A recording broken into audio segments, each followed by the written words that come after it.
আসসালামু আলাইকুম। এইচএসসি 2026 ব্যাচের শিক্ষার্থীরা, তোমাদের টেস্ট পরীক্ষায় স্থগিত ঘোষণা করা হয়েছে। পরীক্ষার আগের মুহূর্তে এভাবে পরীক্ষায় স্থগিত বা পরীক্ষা পিছানো অনেক হতাশার, এটা আমিও জানি।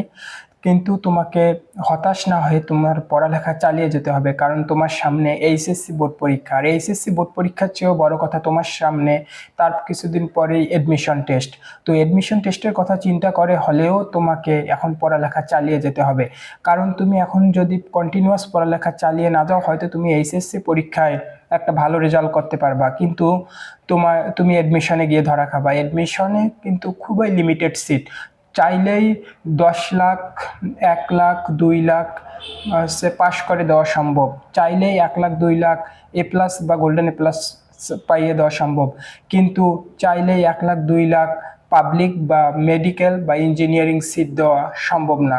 মেডিকেল, ইঞ্জিনিয়ারিং বা পাবলিক ভার্সিটিগুলোতে সিট খুবই লিমিটেড। তাই কিছু পারফেক্ট স্টুডেন্টই এগুলোতে চান্স পাবে। তাই তোমাকে পড়ালেখা চালিয়ে যেতে হবে। কিছু স্টুডেন্ট এই হতাশার মধ্যে দিয়েও পড়ালেখা চালিয়ে যাবে, তাই তোমাকেও পড়ালেখা চালিয়ে যেতে হবে, নাহলে তুমি পিছিয়ে পড়বে।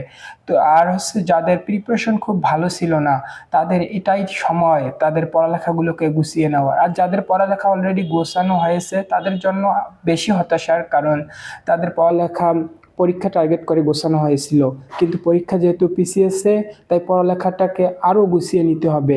এডমিশনের পড়ালেখাগুলো এখনই একটু নাড়াচাড়া করে দেখতে হবে, তাহলে তোমরা তোমাদের স্বপ্নের রেজাল্ট হাতে পাবা, স্বপ্নের ক্যাম্পাসগুলোতে পদচারণা করতে পারবা। এই আশা ব্যক্ত রেখে আজকের ভিডিও শেষ করছি। আসসালামু আলাইকুম।